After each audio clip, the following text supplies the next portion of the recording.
Some children grow up learning how to be quiet in a noisy room. They learn when to step back, when not to ask, and how to make themselves smaller. Those lessons don't disappear in adulthood. Today, I want to talk about 8 adult behaviors shaped by growing with parental favoritism. If this feels familiar and you want to understand you better, you're welcome to subscribe. Number 1, people-pleasing. Many adults who grew up unfavored become people-pleasers. So what's happening? As a child, being agreeable reduced emotional rejection. Keeping others happy felt safer than expressing yourself.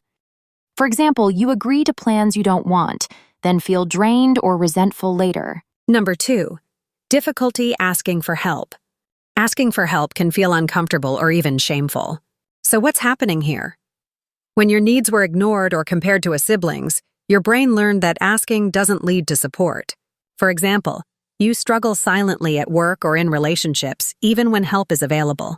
The next one is something people rarely connect to childhood. Number 3, over-explaining yourself. You may explain your choices more than necessary. And why this happens? Growing up, you may have felt misunderstood or unfairly blamed, so you learn to justify yourself to feel safe.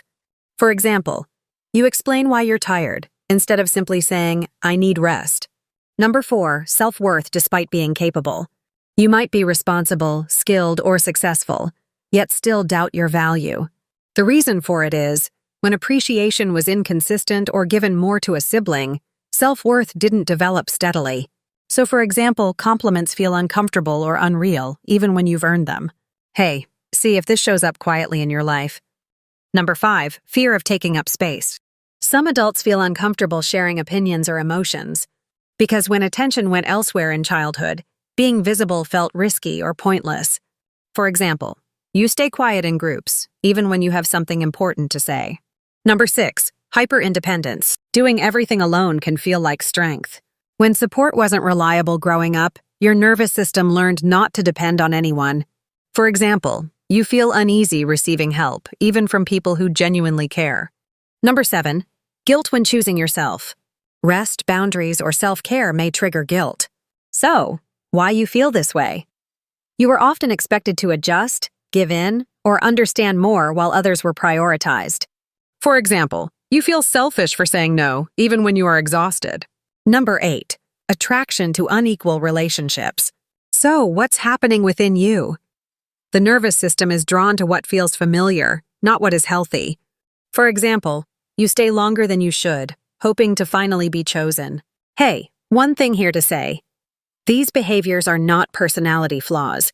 They are learned emotional responses. They helped you cope as a child, but they may no longer be helping you now.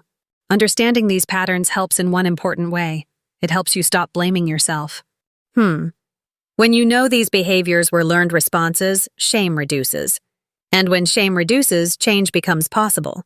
This awareness doesn't fix everything immediately, but it gives you clarity, and that clarity is where healing begins.